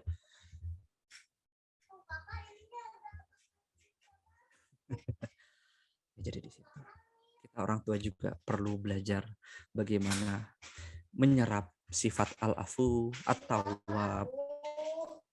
dari Allah. Jangan sampai kita langsung segera cepat, apalagi anak-anak belum balik. Kalau seandainya meninggal, nggak sholat juga nggak apa-apa. Ya kan? Nggak apa-apa. Nah, jadi kan balik lagi tadi, prinsip pentingnya Al-Quran itu sebetulnya adalah ngasih step by step. Ngasihnya step by step. Sesuai kesiapan dan kesanggupan masing-masing dari kita. Kalau kitanya mau. Ya. Dan satu lagi. Ini dulu saya berani bilang gini karena dulu saya pernah ateis ya. Ketika dulu saya pernah ateis, saya belajar Al-Quran tentu tidak punya pembelajaran nahwu sorof. Ya kan? Ketika dulu saya ateis, saya hanya mendalami Al-Quran hanya dari terjemahannya aja. Dan ternyata buat saya yang ateis, it very very works. Alhamdulillah izin Allah. Alhamdulillah izin Allah. Saya ngerasain, wow, kok saya dapat banyak pemaknaan yang wow gitu. Hanya sekedar dari terjemahan. Tidak bisa bahasa Arab. Jadi berdasarkan pengalaman saya sendiri, dan ini berdasarkan opini pendapat saya, Anda boleh nggak setuju. Untuk mendapatkan pemaknaan Al-Quran itu tidak wajib bisa bahasa Arab. Ya dunia. Kenapa saya berani bilang kayak gini? Tapi bukan berarti maksud saya adalah bukan berarti saya bilang kayak gini bukan berarti bahasa Arab nggak penting ya. Tapi yang saya rasakan kayak gini ternyata teman-teman sekalian. Yang saya rasakan ternyata kayak gini teman-teman sekalian. Ketika dulu saya masih ateis ya dan saya hanya sekedar dari terjemahannya aja, ternyata saya itu mirip kayak melangkah berjalan di pinggir pantai. Saya bisa menikmati sih pinggir pantainya gitu. Dan wow, rasanya wow juga gitu. Tapi teman-teman sekalian, ketika saya misalkan salah satu contoh tadi ya, ikut kelas tadabbur misalnya seperti tadi QSC Jakarta, saya tuh kayak dikasih ini, apa namanya? Kayak dikasih peralatan menyelam. Jadi ketika dikasih peralatan menyelam, ketika menyelam ternyata ya Allah, Allahu Akbar, kok ini indahnya luar biasa banget ya. Di situ. Jadi bahasa Arab itu penting untuk pendalaman. Bahasa Arab itu penting untuk pendalaman kita, biar kita pengen nggak kita dapat mutiara yang jauh lebih indah daripada sekedar tanda kutip hanya sekedar terjemahan. Saya ngerasainnya ini.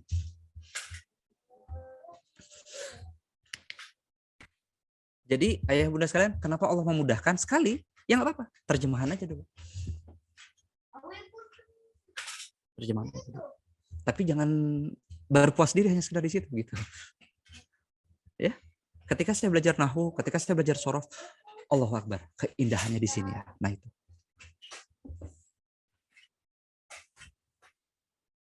aneh gitu, luar biasa gitu. Ayat yang sama saya ulang ketika Allah titip pemahaman nahwu sorof, ayat yang sama diulang, hasilnya beda luar biasa. Itu di situ, ayah bunda sekalian. Ya, maka ya nggak apa-apa, disesuaikan dengan kesiapan Anda. Ya, misalkan Anda saat ini misalkan sibuk, saat ini baru terjemahan aja nggak apa-apa. Misalkan terjemahan, kemudian nanti setelah habis dari terjemahan nambah step terjemahan sama coba tafsir. Oke. Kayak gitu kan?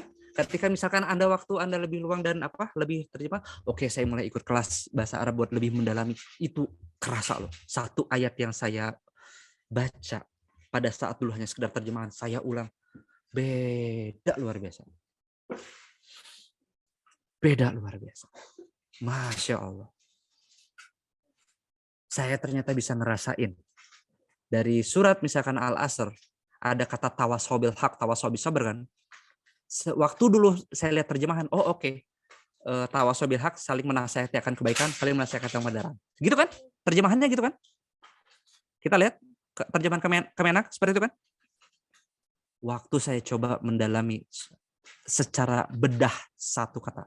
Tawasaw itu asal katanya dari kata wasiyah. Wasiat. Jadi ternyata bukan hanya sekedar saling menasehati, tapi ketika saya melakukan pendalaman ini ternyata saling memberikan wasiat. Saling memberikan wasiat. Ayah bunda sekalian, memberikan wasiat itu berarti kadang-kadang kayak gini ya. Kita ngasih nasihat ke anak, kadang-kadang jujur-jujuran aja. Kadang-kadang itu biasanya karena masalah kita kesel kan, kita merasa terganggu. Sebetulnya. Tapi kadang-kadang karena kita yang terganggu, gara-gara kita terganggu, kita ngomong. Kadang-kadang kita kayak gitu, Pak. Nasehatin itu gara-gara kita yang terganggu. Kadang-kadang.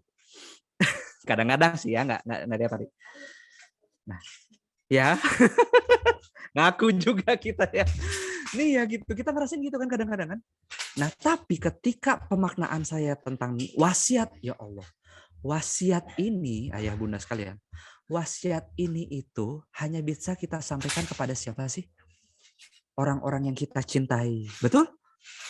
Maka berarti tawasau bil haq, tawasau bis sabr itu bukan hanya sekedar ngomong. Tapi perlu ada precondition sebelumnya adalah cintai dulu objek yang mau engkau berikan wasiat. Dan yang namanya wasiat itu biasanya Anda sampaikan ketika kapan? Ketika kita mau meninggal dunia. Maka tawasau bil haq, tawasau bis sabr. Anda perlu merenungi bahwa jangan-jangan ini adalah pesan terakhir saya untuk anak saya. Sampaikan. This is for the sake of my son. This is for the sake of my daughter. I need to sampaikan ini. I need to deliver this message. That's tawasul. Satu ayat yang sama. Al-Asr ayat 3. Satu terjemahan, dapat pemaknaannya betul. Tapi ketika saya dapat pelajari bahasa Arab lebih langsung, kata tawasul aja. Allah ya karim. Ternyata tidak hanya sekedar ngomong. Ternyata tidak hanya sekedar nasihatin. Perlu mengupayakan gimana caranya. Apa yang saya sampaikan ini, saya upayakan adalah pesan terakhir yang membuat anak saya atau orang-orang di sekitar saya itu semakin bertambah baik. Semakin bertambah baik kualitas hidupnya. That's tawasul. Sesuatu ya, ayah bunda sekalian.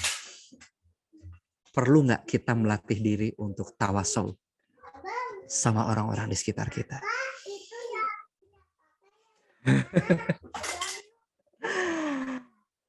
Yes.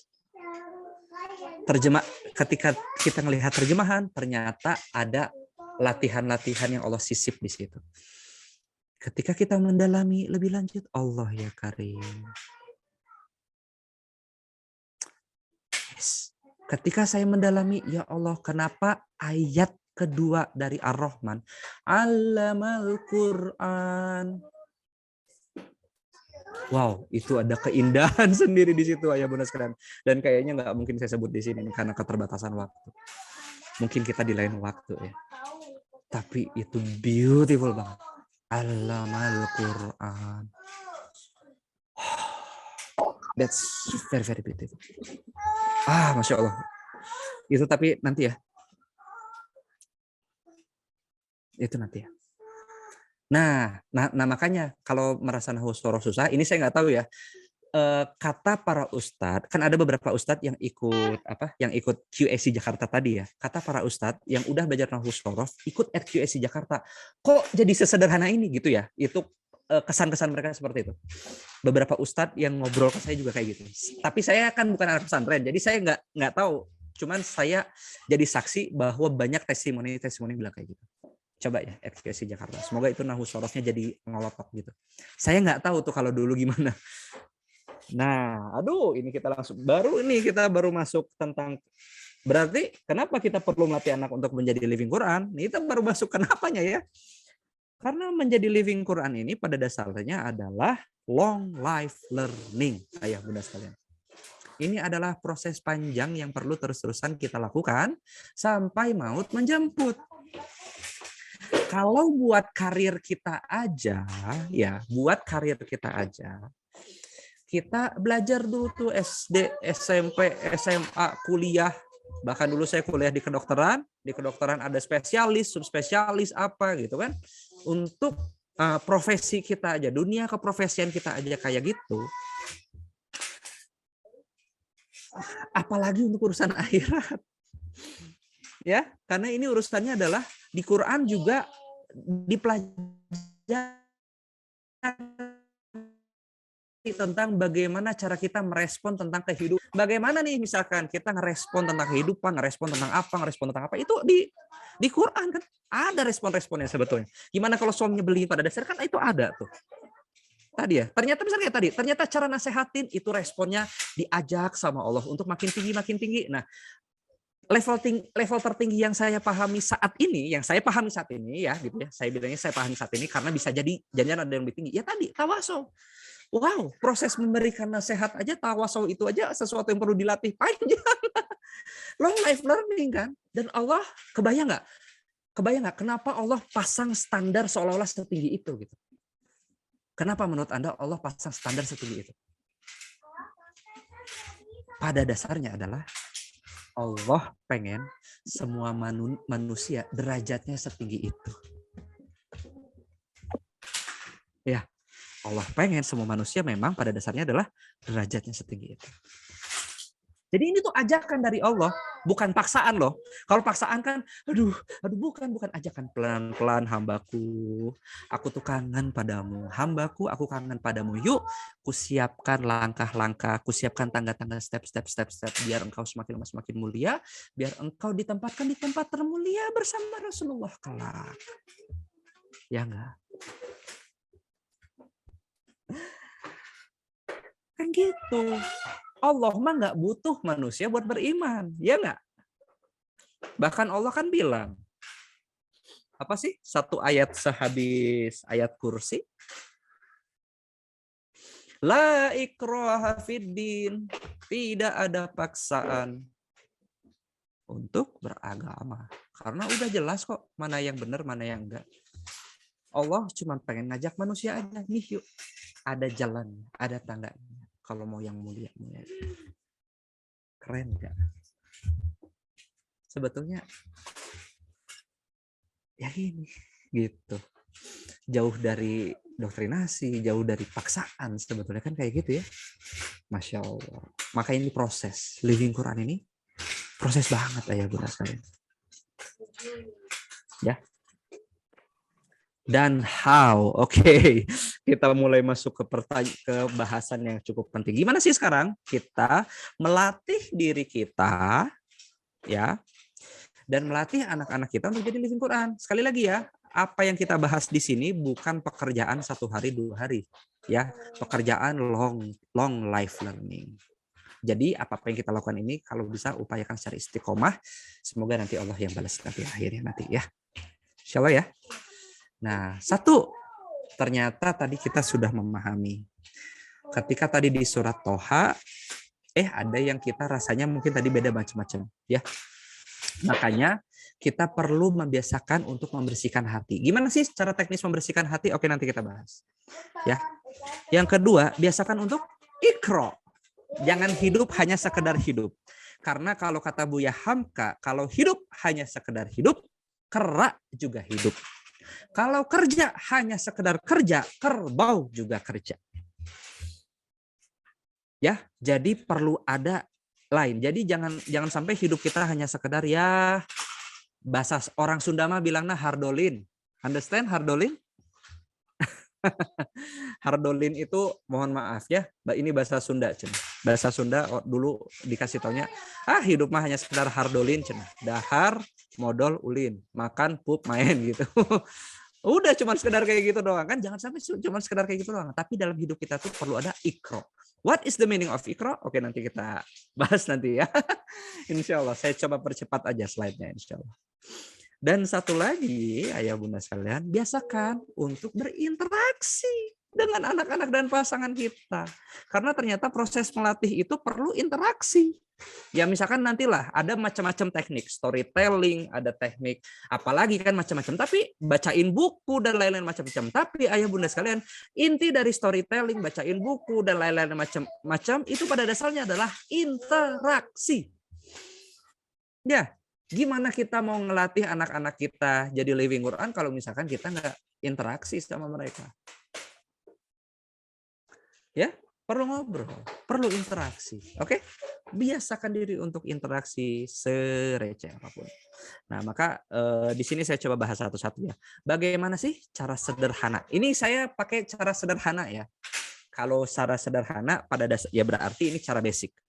Cara sederhana untuk membersihkan hati ayah bunda sekalian adalah hadirkan Allah.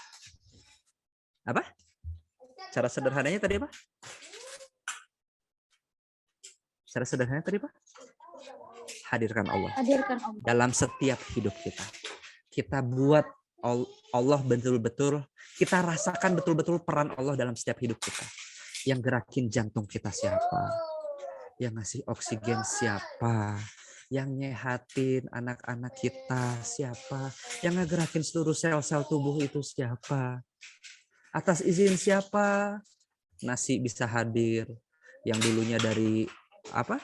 Dari dalam tanah, sekitar dari dalam tanahnya nggak tahu itu ditanam dari mana kan, entah dari Sumedang atau mungkin ada yang diimpor dari Vietnam, kita nggak tahu tuh rezeki kita dari mana. Ya, entah mungkin Cianjur, beras dari mana kita nggak tahu, tapi itu Allah jaga, Allah gerakin. Allah gerakin hati para petani untuk bertani. Bertani, ditunggu itu tuh 6 bulan tuh, sekitar 3 sampai 6 bulan buat nanam padi itu. 3 sampai 6 bulan. Dari 3 sampai 6 bulan itu Allah gerakin hati para petani untuk ini apa namanya? Untuk ngambil dan untuk ngegerakin gitu kan, untuk ngambil-ngambil, pilih-pilih mana yang kualitasnya diusahakan paling bagus, dipilih-pilih, dibungkus, digerakin ke distributor utama di Jakarta, dikirim ke warung-warung sekitar rumah kita atau mungkin ke supermarket tempat kita belanja, kita mah tinggal kituk ya kan? Beli, bayar, udah nggak perlu nunggu 3 sampai 6 bulan. Kita lupa masak, ada istri kita yang masakin. Coba. Allah ngegerakin hati berapa pihak itu untuk menghadirkan sepiring nasi di depan kita. Dan itu kan perannya Allah banyak banget deh. Nah, apalagi yang paling penting adalah ketika kita bermunajat, ketika kita sholat, ya, ketika kita doa, yuk kita hadirkan Allah. Ketika kita bilang Allahu Akbar, maka kita mengakui Allah Maha Besar, maka berarti fokus kita hanya pada Allah. Cucian tidak maha besar, maka cucian out. Oke? Ketika misalkan masalah sama suami tidak maha besar, maka masalah suami out dulu. Ya. Jadi cucian, masakan out. Karena Allahu Akbar, Allah yang mau memenuhi pemikiranku di dalam salat-salat ini. Oke, that's the meaning of Allahu Akbar. Jadi kita betul-betul menghadirkan secara lebih utuh lagi Allah dalam sholat, dalam doa gitu ya. Atau tapi bayangin coba ayah bunda sekalian, misalkan coba bayangin ya. Bayangin saya lagi ngobrol sama Anda ya. Terus ketika saya lagi ngobrol sama Anda tuh saya sambil kayak gini. Apa gimana tadi? Gimana? Ya, ya. Ngomong aja. Ya, oke. Atau misalkan saya ngobrolnya kayak gini, bro, tapi saya nggak ngeliat Anda langsung ya, bro, dengerin dulu deh. Tapi ini tuh gini. Saya nggak natap Anda langsung. Kira-kira rasanya gimana? Kesel. Wah, bagaimana dengan doa kita yang mungkin ya Allah Rabbana atina fid dunya hasanah wa fil akhirati hasanah wa qina adzabannar bla bla bla. Tapi kita tidak menghadirkan langsung Allah. Ngeselin ya doa kita ya. Cara kita berdoa ngeselin ya. Yuk mindful. Aduh, kebayang ya sekali lagi ya. Kalau Allah sebaper kita, kayak tadi, ya kalau Allah sebaper kita dikit-dikit emosi, kita doa kayak gitu tuh jangan gimana ayah bunda sekalian. Habis nggak gitu? Kehadiran kita saat ini itu izin Allah, aduh luar biasa. Udah kadang doanya maksa tuh. Kadang-kadang mendikte Allah. Kadang-kadang merasa kita jauh lebih tahu daripada Allah yang maha tahu. Ya nggak? Kadang-kadang gitu nggak? Seolah-olah ya Allah engkau tidak tahu kebutuhan aku, yang tahu betul-betul kebutuhan aku adalah ini, maka aku berdoa harus kayak gini. Kadang-kadang itu kan kita doa. Seolah-olah lebih tahu daripada yang maha tahu. Padahal kata guru saya, Allah maha tahu, manusia maha sok tahu. Ya, maka di situ ayah bunda sekalian, cara sederhana membersihkan hati adalah hadirkan Allah, dan ketika menghadirkan Allah munculkan dua rasa ini kalau kata guru saya. Kalau kata guru saya di PPA ya, di pola pertolongan Allah, hadirkan dua rasa ini. Yang pertama adalah rasa hina. Ingat dosa. Coba hina nggak kita? Cara doa kita aja tadi hina nggak? Sholat asar kita tadi aja sebetulnya layak nggak buat kita hina? Dan munculin aja rasa hina. Dan betul nggak kita butuh sama Allah? Ya, tiap hari kita munculin dua rasa ini. Minimal dalam sholat 5 waktu kita. Ya Allah, hina banget hamba. Di satu sisi hamba butuh Engkau ya Allah. Ya, di sini ya, munculkan dua rasa ini. Insya Allah. Ini cara sederhana, sekali lagi ya, cara sederhana, cara basic untuk membersihkan hati.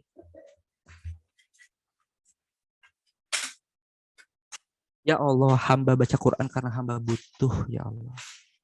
Selama ini hamba merasa tidak butuh dengan panduan-Mu. Selama ini hamba merasa sok tahu, hamba merasa sotoy. Munculin rasa hina dan rasa butuh itu ya. Ya. Udah bisa belum kira-kira kebayang rasa hinanya seperti apa, rasa butuhnya seperti apa? Saya berharap ini Anda latih terus-terusan tiap hari dalam keseharian Anda. Ya. Yang kedua, ayah bunda sekalian, tadi kan kita perlu ikro ya. Ikro itu berarti apa? Membaca, memaknai, mendalami. Ada proses yang sifatnya kita betul-betul jadi jauh lebih lanjut. Jadi hidup tidak hanya sekedar auto aja, tidak hanya sekedar hidup, tidak sekedar hardolin tadinya, tidak sekedar rumah, mobil, kantor, kantor, mobil, rumah, rumah, mobil, kantor, kantor, mobil, rumah, tapi nggak ada pemaknaan sama sekali di situ. Sayang, lebar. Cek bahasa Sunda mah lebar. Kita munculkan ikro. Apa yang perlu kita ikrokan? Ikro about Allah. Coba. Ya. Ada yang kenal sama Nabi Sulaiman alaihi salam? Ada yang kenal? Boleh raise hand. Ada yang kenal sama Nabi Sulaiman alaihi salam? Silakan raise hand. Oke. Ada Bunda Celia, ada lagi? Bunda Putri. Oke, ada lagi yang kenal sama Nabi Sulaiman? Masya Allah. Kenalannya di mana, Bu?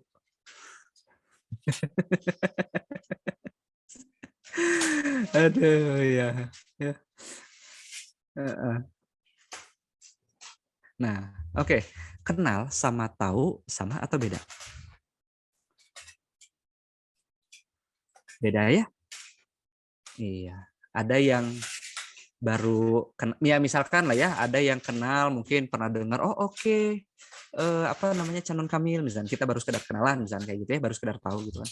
Tapi yang betul-betul tahu karakteristik saya, yang betul-betul kenal saya adalah istri saya salah satunya kan, anak-anak saya salah satunya kan. Jadi kan beda ya antara kenal dan tahu, itu beda kan. Tahu, apalagi baru sekedar tahu namanya. Nah, kenapa kita perlu ikrar sama Allah? Biar kita jangan sampai kita hanya sekedar tahu nama Allah, tapi kita belum kenal Allah. Hanya sekedar tahu nama aja. Itu dua hal yang berbeda ya Bunda sekalian. Apalagi kalau hanya sekedar tahu nama, bisa-bisa misalkan ya sekarang kan kalau misalkan kayak ngelihat sekarang tuh, tadi ada yang bilang bahwa Allah butuh istri ya, kalau nggak salah ada yang bilang gitu ya, Allah butuh istri kalau nggak salah, lagi rame yang kribo-kribo gitu tadi kalau nggak salah bilang kayak gitu. Ada yang kribo-kribo bilang Allah butuh istri. Nah itu ketika hanya sekadar tahu nama, bisa terpleset menyamakan bahwa Allah itu seolah-olah manusia.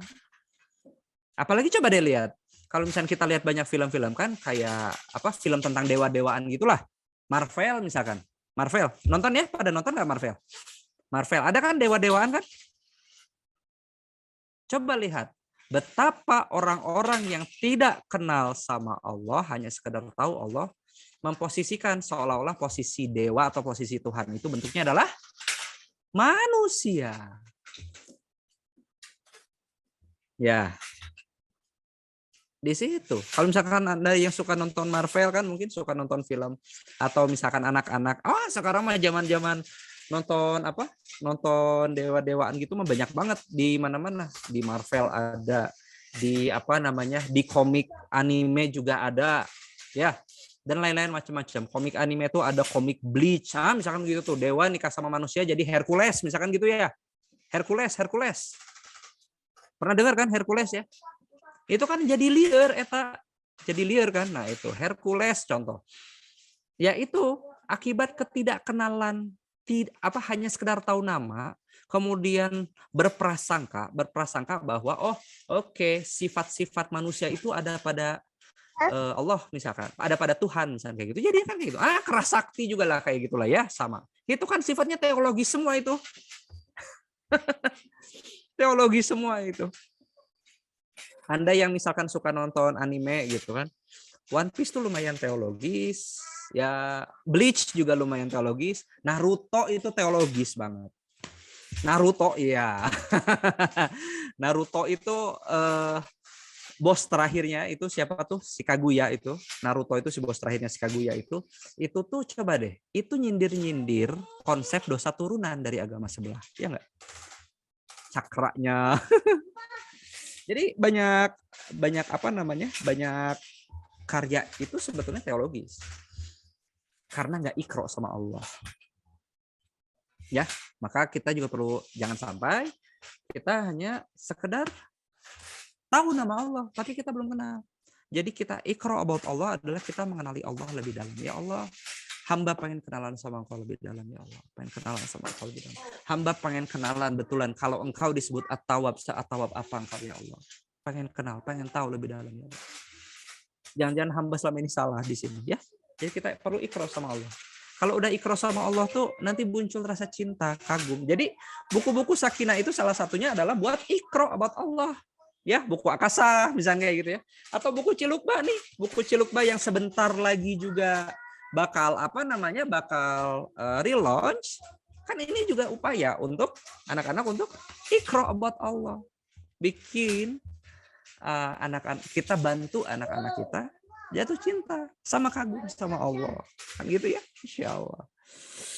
Masya Allah. Ikra about life. Apakah Allah menciptakan kehidupan ini buat kita santuy, mager? Nah ya, kita perlu tiap hari ikra about life. Kenapa kita diturunin ke hidup ini itu buat apa sebetulnya? Ya, we need to ikra about life. Terus-terusan sama. Kalau enggak nanti kita bisa terjebak, ini banyak jebakan-jebakan Batman ini di kehidupan ini ya. Dan yang gak kalah penting itu ini ikro about our Quran. saran saya buat ya tadi ya kalau saran saya satu lagi ya cukup 1 ayat aja per hari. Cukup 1 ayat aja per hari ya. Tapi kalau misalkan mau lebih ya disesuaikan aja dengan kesiapan Anda ya. Kesiapan, kesibukan dan macam-macam. Silakan. Dan yang gak kalah penting adalah interact sama anak-anak kita. Ya. Sering-sering ngobrolin yang gak penting. Karena ngobrolin yang gak penting itu penting. Karena ngobrolin yang nggak penting itu biasanya adalah meningkatkan bonding. Kalau anak-anak Anda misalkan ternyata suka Dragon Ball, cerita aja, Pak tahu nggak itu? Nah, itu gimana? Itu kamu baru nonton si selnya udah di tingkatan berapa? Oh, selnya baru tingkatan 2. Iya, dia habis nelan apa tuh? Android nomor 17 dan nomor 18 misalkan. Kan itu ngomongin hal-hal yang nggak penting. Kalau misalkan ternyata, ya kan ini apa, mirip kayak kalau misalkan, iya masuk dulu ke dunia anak. Misalkan gini, banyak orang yang bilang, aduh anak saya direnggut sama jejet, misalnya kayak gitu. Ya kita bayar analoginya kayak gini aja. Ada seorang putri disekap ke dalam istana. Berarti kita perlu masuk istananya dulu nggak? Buat menyelamatkan. Masuk. Masuk istana bukan untuk mengagumi istananya. Ya, masuk istana biar kita bisa masuk dulu. Nah gitu. Ya, oke. Aduh, Masya Allah, bentar lagi juga maghrib nih di kita nih. Sering-sering jadi pendengar yang baik ya. Saya mohon maaf ya, saya coba speed up sedikit ya. Karena seperti ini slide terakhir. Ya, yang kita munculin adalah aura buat sharing. Ya, sharing aura tuh gitu. Jadi bukan dictating aura. Kebayangkan dictating aura kalau kita jadi orang tua, dictating aura tuh, nah gini, gitu. That's dictating aura. Diktator. Tapi kita sifatnya adalah sharing aura. Nah, tahu nggak Bunda tuh baru ngasih begini. Wah, itu rame banget. Nah, ya. Dan ini penting. Be a great storyteller for your family. Karena dari storytelling itu, Al-Quran banyak kisah kan? Dari storytelling itu, Anda bisa nanamin value dengan cara-cara yang asik. Insya Allah. Nah, ya maka insya Allah untuk be a great storyteller seperti seperti Sakina lovers yang ada di sini, insya Allah bersama Sakina insya Allah siap membantu berinteraksi, menempelkan ketauhidan, mengenalkan Allah ke hati anak-anak Anda dengan cara-cara yang membahagiakan mereka. Nah maka ayah bunda sekalian, semoga dari saya sampai di sini aja. Semoga anak-anak kita tidak hanya sekedar jadi penghafal Al-Quran, ya, jadi penghafal Al-Quran, tapi juga memiliki komunitas sendiri. Tapi entah kenapa saya punya kecurigaan sama makna hafiz. Hafiz itu maknanya adalah penjaga, ya kah? Penjaga. Jadi the guardians. Hafiz itu adalah the guardians. Jadi kalau Hafizul Quran itu adalah the guardian of Quran. The guardian of Quran. Saya curiga, jangan-jangan yang dimaksud Hafizul Quran ini tidak hanya sekedar menjaga redaksi, tapi juga yang gak kalah penting adalah menjaga esensi. Semoga itu bisa kita praktekkan ya. Tidak hanya sekedar menjaga redaksi, menjaga keaslian. Tapi yang gak kalah penting adalah menjaga esensi, menjaga nilai-nilai itu senantiasa terus hidup. Karena ayah bunda sekalian, menjadi living Quran ini adalah sunnah Rasul yang terindah. Kenapa saya bilang sunnah Rasul yang terindah? Ini sunnah Rasul yang terindah karena ketika Bunda Aisyah ditanya bagaimana akhlaknya Rasulullah, Bunda Aisyah menjawabnya adalah khuluquhul Quran. Akhlaknya Rasulullah Quran. Maka sunnah Rasul yang paling luar biasa adalah jadi living Quran. Sekian dari saya. Wassalamualaikum warahmatullahi wabarakatuh. Waalaikumsalam warahmatullahi wabarakatuh. Alhamdulillah, Masya Allah Kang, materinya sangat bermanfaat sekali. Baik, kalau gitu Mina buka sesi tanya jawab ya untuk ayah bunda yang ingin bertanya, boleh raise hand atau ditulis di kolom chat ya. Silahkan.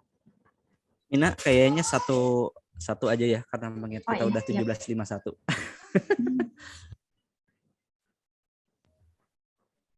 Boleh Bunda Khairunisa.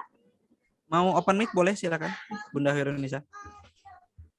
Halo, assalamualaikum warahmatullahi wabarakatuh. Waalaikumsalam warahmatullahi wabarakatuh. Sebelumnya terima kasih Kang dan tim Sakinah udah mengadakan acara ini. Masya Allah luar biasa. Semoga Allah berikan keberkahan untuk kita semua. Amin. Yang Amin ingin ya saya Allah ya rabbal tanyakan alamin. gini kan, saya alhamdulillah atas izin Allah juga sering membacakan buku-buku Sakinah terkait tauhid, syahadat, puasa, terus kemudian tentang Allah juga. Anak saya sekarang 3,5 tahun. Dan alhamdulillah yang bikin saya amazing sampai saya nangis tuh dia tuh tanya tentang eksistensi Allah sebenarnya ya. Oh Masya Allah. Bikin saya mikir juga gitu. Jadi Allah itu kecil apa besar sih? Kok nggak kelihatan? Terus kemudian Allah itu kalau di bukunya yang syahadat itu kan ada rahim seperti itu ya. Allah itu di sini kok kelihatan. Kalau di buku kelihatan, kalau di dunia nyata kok nggak kelihatan. Nah itu kadang saya sampai bingung jawabnya kan. Karena kan saya alhamdulillah beli bukunya ada banyak ya. Jadi cerita seperti itu tiap hari tiap malam tuh sering dialognya seperti itu. Masya Tapi saya speechless Allah. sendiri. Saya mau jawab apa gitu. Sampai Allah itu kecil apa besar, terus saya bilang, Ati tahu Allahu Akbar waktu azan itu apa? Tahu artinya? Enggak. Allahu Akbar itu artinya besar. Nah, terus kemudian dia tanya Oke. lagi, terus Allah itu di mana? Jalan ke surga itu gimana caranya? Saya bingung Ya. jawabnya kayak gitu. Mohon pencerahannya gitu. Baik. Ya baik, terima kasih Bunda. Ya memang itu menjadi satu tanda bahwa ketika anak nanya tentang Allah ya, ini pemaknaan kita dulu ya. Ketika anak nanya tentang Allah, jangan-jangan itu cara Allah bilang ke kita, hambaku, engkau sudah tahu tentang aku ini belum? Kalau belum, tolong dong cari tahu aku lebih lanjut tentang itu. Jangan-jangan itu loh. Jadi jangan-jangan pertanyaan anak tentang Allah itu adalah undangan dari Allah untuk iqra about Allah. Ya, karena betul. Jadi kalau misalkan anak Anda nanya kayak gitu, Anda syukuri dulu. Ya, syukuri dulu. Masya Allah, ya Allah. Anakku teh nanyanya kayak gini. Makasih ya Allah. Ini berarti PR buat aku orang tuaku. Yes, betul. Betul, PR buat orang tuaku, yes betul. Dan makanya di Sakinah tuh saya nggak tahu Bunda Khairunisa mungkin dulu pernah lihat di buku Akasa, aku kenal Allah Syariah Asmaul Husna, kan ada bonus buku ya. Ada bonus buku yang judulnya Anak Bertanya Tentang Allah. Di situ emang ada seri-seri tentang pertanyaan-pertanyaan Allah seperti tadi. Misalkan Allah tuh ukurannya seperti apa sih? Nah, justru ini ya menurut saya ketika anak bertanya tentang Allah, ya, itu justru adalah golden moment untuk mengenalkan Allah pada anak. Dan kan waktu tadi ya, waktu di buku syahadat itu tadi Bunda Khairunisa tadi mungkin baca itu ya, baca oh ternyata kita pernah bersyahadat dulu di rahim ya, sebelum rahim. Ya entah kita nggak tahu persisnya di mana. Pokoknya sebelum kita di rahim lah sebutnya kayak gitu kan. Terus memorinya dilupakan, gitu kan? Di buku syahadat pada Allah ya, Bunda ya. Nah, ketika di alam ruh tepatnya, di Al-A'raf 172 dibilang alastu birabbikum bala syahidna. Kita jawab bala syahidna. Jadi kita tuh bersaksi secara bersaksi secara sungguh-sungguh, bersaksi dengan penuh cinta. Allah nanya dengan lembut banget di situ. Itu Allah nanya dengan lembut banget. Alastu birabbikum bala syahidna. Ya Allah, aku mau menjalankan misi ya Allah, dan aku tetap yakin bahwa Engkau adalah Tuhanku. Memorinya dilupakan, tapi getar-getar cintanya itu tetap ada. Getar-getar cintanya tetap ada ketika anak usia 3 tahun, 4 tahun sudah mulai ngeces nanya. Anak bertanya tentang Allah, itu adalah getar-getar cinta dari hasil alastu birabbikum bala syahidna. Itu getar-getar cinta dari kejadian itu. Dalam hatinya boleh jadi, Bunda, aku sungguh penasaran banget tentang Allah. Aku rindu banget sama Allah. Perasaan itu ada getaran dulu, tapi itu kapan ya? Makanya aku pengen bertanya lebih lanjut. Betul nggak sih Allah kayak gini? Betul Allah kayak gitu? Allahu Akbar itu. Itu pertanyaan anak tuh kayak gitu sebetulnya. Sebetulnya tujuannya bukan mau menyusahkan orang tuanya. tapi ngajak lagi bareng-bareng sama getaran balas syahidna barusan. Itu di situ. Maka disyukuri aja dulu. Gak tahu jawabannya? Bilang, nah, Masya Allah, oh ini pertanyaan yang kayaknya kita perlu bertualang cari tahu ya, ini apa ya? Nah maka tadi ya di buku Akasah, kalau mungkin Bunda Hoirinisa belum miliki, itu di buku Akasah ada bonus bukunya adalah anak bertanya tentang Allah tuh ada itu cara saya sama Dami menjawab ketika anak bertanya tanda kutip aneh-aneh. Misalkan ada yang nanya, kenapa ya Allah kan katanya Ar-Rahman Ar-Rahim, tapi kenapa Allah ciptain neraka? Kan itu ada sesuatu yang terkesan kontradiksi kan. Nah, ketika misalkan anak pengen tahu lebih lanjut tentang Allah, sayang banget kalau kita tidak ladeni. Minimal kalau kita belum punya jawabannya, minimal kita ladeni dengan antusiasme bahwa bundanya juga pengen tahu lebih dalam kok tentang Allah. Minimal itu yang paling penting. Jawabannya nomor 2 deh. Yang penting itu.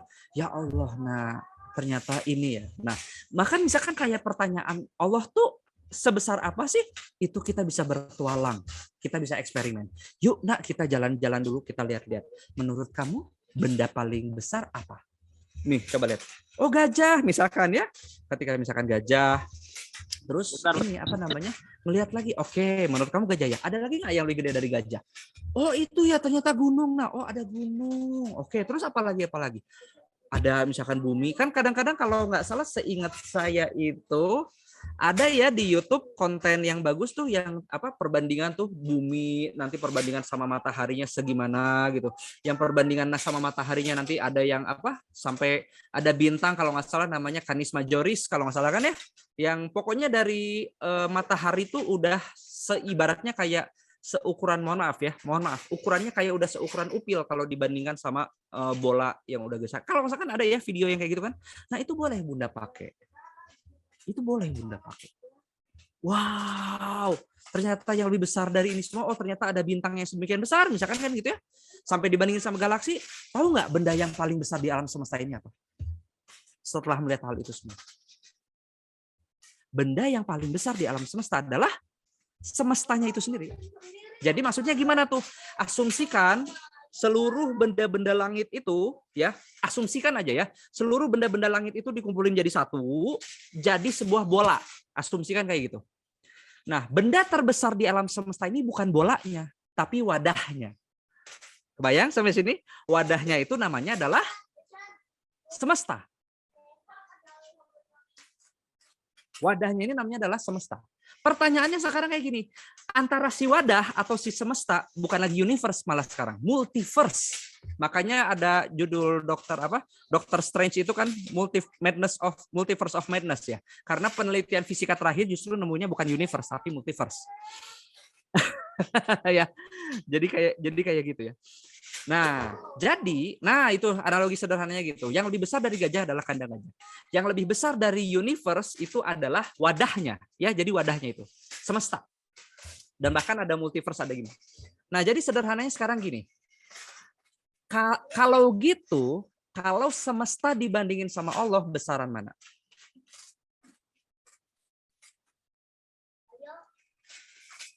Semesta dibandingin sama Allah besaran mana? Kalau Allahu Akbar, ya Allah lah, jelas kan? Berarti Allah itu tanda kutip nggak muat, tanda kutip tidak muat masuk ke dalam tas tersebut kan, ke dalam semesta tersebut kan? Tapi bisa jadi, jangan-jangan justru si semesta ini yang tanda kutip ya, tanda kutip. Saya hanya melakukan pendekatan karena saya tidak bisa mendeskripsikan yang sangat-sangat detail. Tapi tanda kutip, jangan-jangan si semesta inilah yang tanda kutip berada di dalam Allah. Maka kesimpulannya adalah segala sesuatu yang masuk ke dalam tas tersebut, segala sesuatu yang masuk ke dalam alam semesta tersebut itu tidak pantas menjadi Tuhan. Ya. Kenapa dewa-dewi tidak pantas jadi Tuhan? Karena yang lebih besar daripada dewa-dewi adalah langitnya. Ya. Itu.